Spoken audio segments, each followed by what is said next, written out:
اور رسول اللہ صلی اللہ علیہ وآلہ وسلم کی زبان مبارک کے اوپر صحابہ کرام مر مٹنے والے تھے، لیکن یہ ایسی پیشن گوئی تھی کہ جو اہل باطل تھے وہ یقین کرنے والے نہیں تھے کہ یہ کیسے ممکن ہو سکتا ہے کہ یہ وقت کی سپر پاور طاقت ہے، اسے کیسے شکست دی جا سکتی ہے۔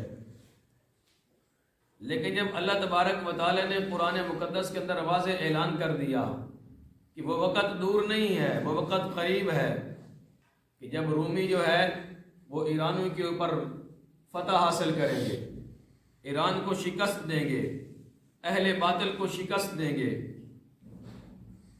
فرمایا غلبت الروم، رومی مغلوب ہو گئے، فی ادنى الارض، قریب کی زمین میں، وہم من بعد غلبہم، اور وہ اپنے مغلوب ہونے کے بعد، شکست کھانے کے بعد، سیغلبون، ان قریب غالب ہوں گے۔ جب یہ آیات مبارکہ نازل ہوئی، حضرت ابوبکر صدیق رضی اللہ تعالی عنہ نے بازار میں آ کر کے ان آیات مبارکہ کی تلاوت کی اور مشرکین کو جو جوڑا۔ اس وقت یہ دو بڑی طاقتیں تھیں، ایرانیوں کی اور رومیوں کی۔ اسی طرح مکہ کی سرزمین پر مشرکین کی بہت بڑی طاقت تھی، ان کا اس وقت زیادہ زور تھا، اور صحابہ کرام رضوان اللہ تعالی علیہ مجمعین کی جماعت اس وقت کم تھی۔ یہ ہجرت سے پہلے کی بات ہے، مکہ مکرمہ کے اندر جب یہ صورت نازل ہوئی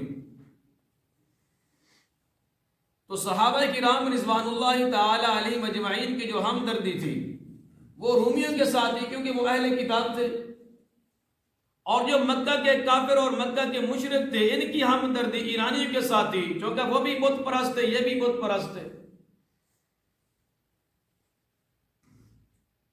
اب حضرت سیدنا ابوبکر صدیق رضی اللہ تعالی عنہ نے آ کر کے اعلان کر دیا،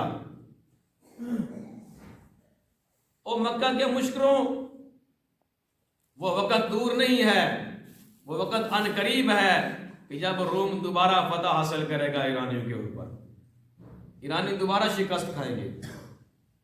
اب ابی بن خلف یہ بڑا منہ پٹ آدمی تھا، اس نے سیدنا صدیق اکبر رضی اللہ تعالی عنہ کو آ کر کے برا بھلا کہنا شروع کر دیا، گالم گلوچ شروع کر دی۔ لیکن سیدنا ابوبکر صدیق رضی اللہ تعالی عنہ نے فرمایا، او مکہ کے کافر، ہمیں رسول اللہ صلی اللہ علیہ وسلم کی شریعت یہ درس دیتی ہے کہ اپنی زبان سے گالم گلوچ نہیں استعمال کرنی۔ تو نے مجھے برا بھلا کہا ہے، لیکن میں تجھے برا بھلا نہیں کہوں گا، میں تجھے گالیاں نہیں دوں گا، لیکن میں یہ تیرے ساتھ معاہدہ کرتا ہوں، تو میرے ساتھ شرط لگا لے کہ وہ وقت دور نہیں ہے، وہ وقت قریب ہے کہ جب دوبارہ رومی جو ہے وہ ایرانیوں کے اوپر غالب آئیں گے اور ایرانی دوبارہ شکست کھائیں گے۔ اس وقت چونکہ یہ شرط لگانا حرام نہیں ہوئی تھی، بعد میں پھر اس کی حرمت نازل ہوئی، تو بہرحال یہ معاہدہ اور حضرت سیدنا صدیق اکبر رضی اللہ تعالی عنہ کی شرط طے ہو گئی ابی بن خلف کے ساتھ۔ 4 سے 5 سال کی مدت تک 10 اونٹ ہوئے۔ حضرت سیدنا صدیق اکبر رضی اللہ تعالی عنہ نے آ کر کے رسول اللہ صلی اللہ علیہ وآلہ وسلم کو اس کے بارے میں بتایا۔ اللہ کے رسول نے فرمایا کہ جو ویزا کا لفظ ہے یہ 3 سے 9 سال تک کا ہے، آپ ذرا جو ہے مدت کو بڑھا لیں۔ حضرت سیدنا صدیق اکبر رضی اللہ تعالی عنہ گئے اور مدت کو بھی بڑھایا، اور اس کے ساتھ ساتھ اونٹ بھی بڑھا دیے۔ پہلے مدت 4 سے 5 سال تک 10 اونٹ تھے، اب مدت جو ہے 9 سال تک ہو گئی، اور اونٹ جو ہے وہ 100 اونٹ ہو گئے۔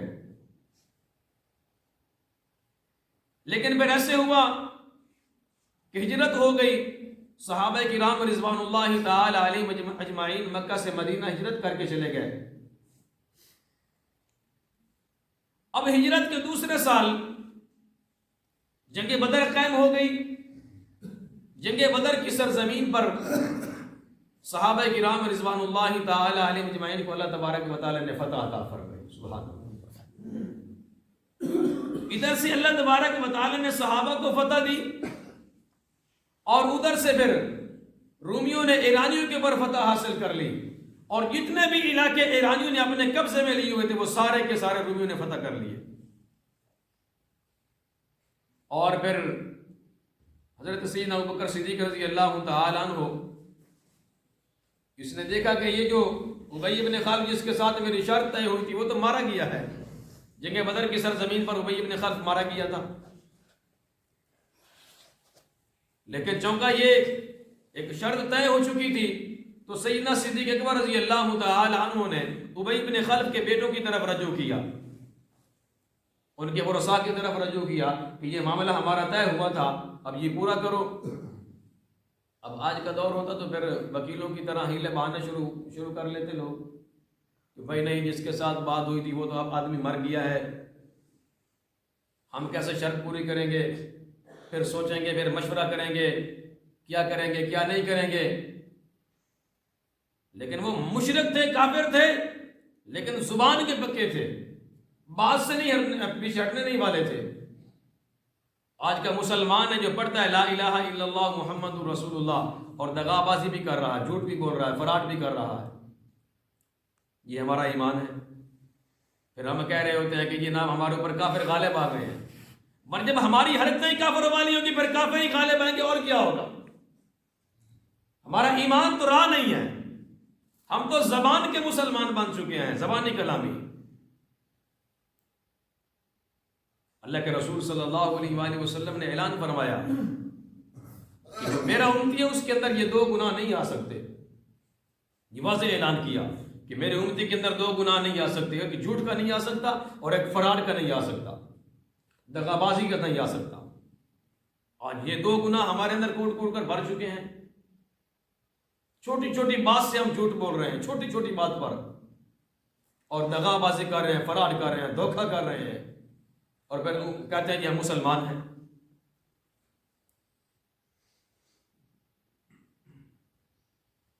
مسلمان ہونے کے لیے ایمان کا ہونا بھی ضروری ہے, ایمان کا مضبوط ہونا بھی ضروری ہے. پھر کافروں کی کیا طاقت ہے ہمارے اوپر غالب آ جائے. تو بہرحال جب حضرت ابوبکر صدیق رضی اللہ تعالی عنہ نے بات رکھی ان کے سامنے, انہوں نے کہا بالکل یہ معاہدہ ہوا تھا, یہ بات ہوئی تھی, ہمارے سامنے ہوئی تھی, ہم اس کو پورا کرنے کے لیے تیار ہیں. اس شرط کے مطابق ابی بن خلف کے بیٹوں نے 100 اونٹ واپس کیے, 100 اونٹ دیے. حضرت سیدنا صدیق اکبر رضی اللہ تعالی عنہ 100 اونٹ لے کر کے رسول اللہ صلی اللہ علیہ وآلہ وسلم کی خدمت میں آ گئے. اللہ کے رسول نے فرمایا صدیق یہ اونٹ صدقہ کر دے. حضرت ابوبکر صدیق رضی اللہ تعالی عنہ نے عرض کی یا رسول اللہ صلی اللہ علیہ وآلہ وسلم جیسے آپ حکم فرمائیں گے, آپ کے حکم پر صدیق کی جان بھی قربان ہے. اب حضرت سیدنا صدیق عمر رضی اللہ تعالی عنہ نے اللہ کے رسول کے حکم پر وہ 100 کے 100 اسی وقت صدقہ کر دیے. اسی کا تذکرہ ہے فی ادنى الارض, قریب کی زمین میں, وہم من بعد غلبہم سیغلبون, کہ وہ رومی جو ہیں اپنے مغلوب ہونے کے بعد سیغلبون ان قریب غالب آئیں گے, فی بضع سنین چند سالوں میں, للہ الامر اللہ تبارک و تعالی کے حکم سے. یاد رکھو یہ اللہ کے قرآن کا فیصلہ ہے کہ جو بھی کام ہوتا ہے, دن ہو رات ہو, 24 گھنٹوں میں سے جو بھی گھڑی ہو, جو بھی کام ہوگا اللہ کی مرضی کے مطابق ہوگا, اللہ کے حکم کے مطابق ہوگا. اللہ کے حکم کے بغیر ایک پتہ بھی نہیں ہل سکتا, یاد رکھو. تو فرمایا للہ الامر, رومی جب مغلوب ہوئے, ان کے اوپر ایرانیوں نے فتح حاصل کی, رومی شکست کھا گئے, جس میں اس کے اندر بھی اللہ کی مرضی شامل حال تھی. اور اب جب رومی دوبارہ فتح حاصل کریں گے, رومیوں کو دوبارہ شکست دیں گے, تو اس کے اندر بھی اللہ کی مرضی شامل حال ہوگی اور کسی کا اختیار نہیں چلے گا. للہ الامر, اللہ کے حکم سے, من قبل, اس سے پہلے بھی اللہ کا حکم تھا, ومن بعد, اور اس کے بعد بھی.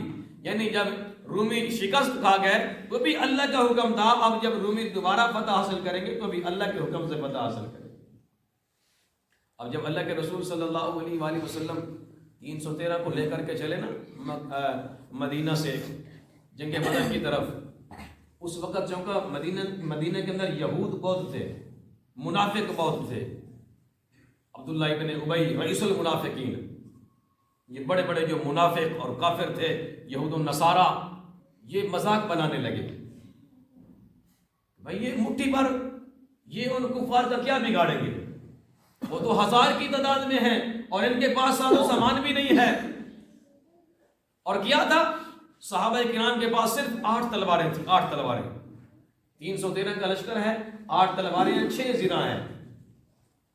اور بعض صحابہ کے جسم پر کرتا نہیں ہے، پاؤں میں جوتا نہیں ہے، لیکن جا رہے ہیں لا الہ الا اللہ کا جذبہ لے کر کے، جا رہے ہیں رسول اللہ کی محبت لے کر کے. اللہ کے رسول تشریف فرما ہے، ایک عورت آ جاتی ہے 6 مہینے کا بچہ لے کر کے حاضر ہو جاتی ہے.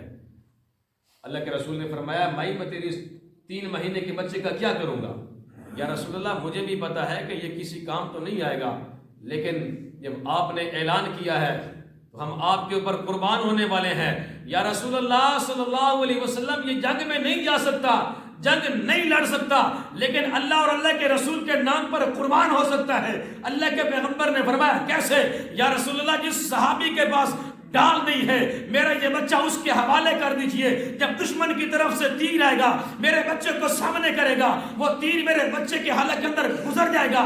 قیامت کے دن پوچھے گا اللہ میری بندی کیا لائی ہے، میں کہوں گی یا اللہ تیرے اور تیرے رسول کے نام پر اپنا 3 مہینے کا بچہ قربان کر کے لائی. یہ ایمان ہے. صحابہ کرام کے پاس وسائل نہیں ہیں، تیریں تلواریں نہیں ہیں، اسلحہ نہیں ہے لڑنے کے لیے، لیکن کیا ہے، لا الہ الا اللہ کا جذبہ ہے. پھر بدر کی سرزمین پر جب اللہ کے رسول آئے تو دیکھا مشرکین جو تھے، کافر تھے، انہوں نے مضبوط جگہوں کے اوپر قبضہ کیا ہوا تھا. یعنی جو وسائل والی جگہ تھی، پانی والی جگہ تھی، وہاں پر مشرکین نے قبضہ کر لیا. اور جو ریتلی زمین اور بالکل دشوار وہ صحابہ کرام کے لیے چھوڑی. تو بہرحال واقعہ لمبا ہے، تفصیل میں نہیں جاؤں گا. اللہ کے رسول نے فرمایا یہاں خیمہ لگاؤ میرے لیے. اللہ کے رسول کے لیے صحابہ کرام نے خیمہ لگایا اور خیمے کے اندر اللہ کے رسول نے آ کر کے اللہ رب العزت کے سامنے اللہ کے حضور سجدہ کیا. اللہ کے حضور سجدہ کیا اور لمبا سجدہ کیا، لمبا سجدہ کیا. اللہ کے رسول صلی اللہ علیہ وآلہ وسلم جب لمبے سجدے کے اندر تھے تو حضرت سیدنا ابوبکر صدیق رضی اللہ تعالی عنہ نے اللہ کے رسول کو سینے سے لگایا. اللہ کے رسول نے اس وقت یہ جملے ارشاد فرمائے کہ یا اللہ یہ 313 لے کر کے آ گیا ہوں، اگر یہ آج مٹ گئے تو پھر لا الہ الا اللہ کہنے والا کوئی نہیں ہوگا. اگر یہ مٹ گئے تو پھر اسلام کا نام لینے والا کوئی نہیں ہوگا. یا اللہ تیرا اور تیرے رسول کا نام لینے والا کوئی نہیں ہوگا. یا اللہ ان کو فتح عطا فرما. تو پھر اللہ تبارک و تعالی نے صحابہ کرام کو جنگ بدر کی سرزمین پر فتح عطا فرمائی. یہی معاملہ ہے، للہ الامر من قبل ومن بعد. اللہ تبارک و تعالی کے حکم سے ہے، چاہے وہ فتح حاصل ہو چاہے وہ شکست ہو. اللہ تبارک و تعالی مجھے اور آپ کو عمل کرنے کی توفیق عطا فرمائے اور قرآن و سنت کے مطابق زندگی گزارنے کی